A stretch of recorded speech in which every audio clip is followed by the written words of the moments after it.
It is the evening shift at Riverside Residential Aged Care Facility. Some workers have called in sick, so staff numbers for the night shift will be minimal. Sue is the registered nurse on duty when the fire alarm sounds.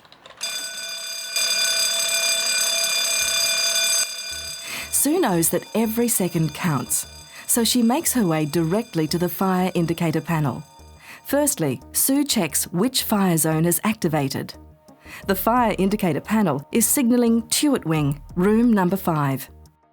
She cross-references this information with the fire zone plan to confirm the search area and room. Erin the carer arrives and Sue describes the area in alarm. Erin retrieves the fire extinguisher while Sue gathers the fire blanket and puts on the warden vest.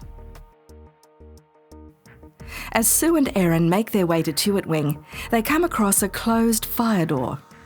Fire doors close automatically on a fire alarm to help create what's known as a fire-safe compartment, which keeps smoke and fire contained to a single wing or ward to provide safe refuge for residents and staff. Sue conducts a back-of-door check before proceeding through the fire door. Sue and Erin now search through Tuart Wing, looking for signs of smoke or fire.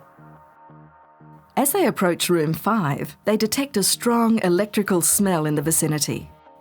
Erin knows she needs to do a thorough back-of-door check before entering the room. The back-of-door checking system is known as SHEES. Firstly, Erin looks for smoke at the bottom of the door and surrounding seal. She then runs her hand over the door to check for any radiated heat. An exposed wire touching the door handle or frame could pose an electrocution risk. Electricity causes muscles to contract, so Erin uses the back of her hand against the door handle to test for charge. Finally, she stands back and crouches low, using the wall to shield her from hot gases and smoke that may escape when the door is opened. If a door check indicates the presence of smoke or fire, it may not be safe to open the door. Remember, your safety always comes first.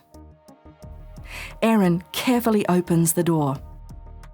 A resident is still in the room and a burning television is rapidly filling the area with smoke. Sue and Erin know they need to apply the RACE procedure straight away. Erin prioritises the removal of the resident from the room.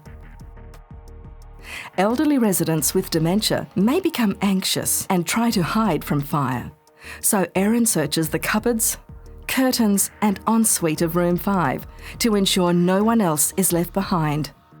Making a 000 call to the fire service as early as possible is crucial. Sue provides information to the 000 operator, including where the building is, who is involved, and what is causing the fire.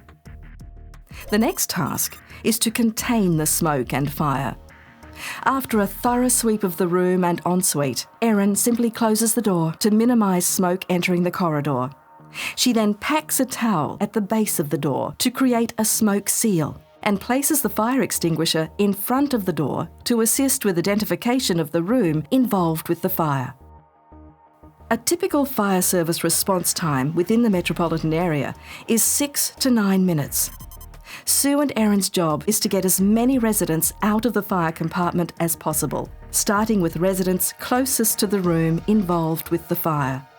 A pillow or small item is placed in front of each closed door to indicate that the room has been searched and cleared.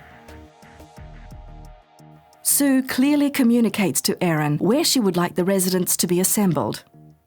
It is important that all staff are directed to a single rendezvous point in an adjoining fire-safe compartment or directly outside via an exit door. Finally, the group is assembled past the fire doors at a place of refuge. Sue conducts a roll call for the residents from Tuart Wing. Mrs. Brown is missing from the roll call, so Sue asks Erin to conduct a secondary sweep to recheck rooms and other areas such as linen cupboards. Meanwhile, the arriving fire officer receives a handover from the chief fire warden. They meet with Sue and ask for a situation report. Sue advises that all but one resident from Tuart Wing are accounted for, and that Erin is currently conducting a secondary sweep of the wing for Mrs. Brown.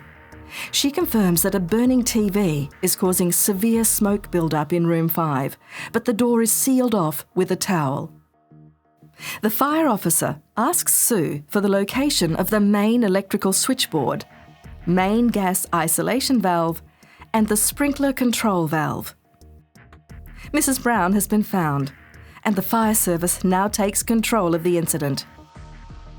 If the building is deemed unsafe, staff will need to direct all residents to the emergency assembly area in the car park. Remember, anyone can assist in an aged care facility during a fire emergency, simply by being trained and competent with RACE. Remove, alert, contain, and evacuate.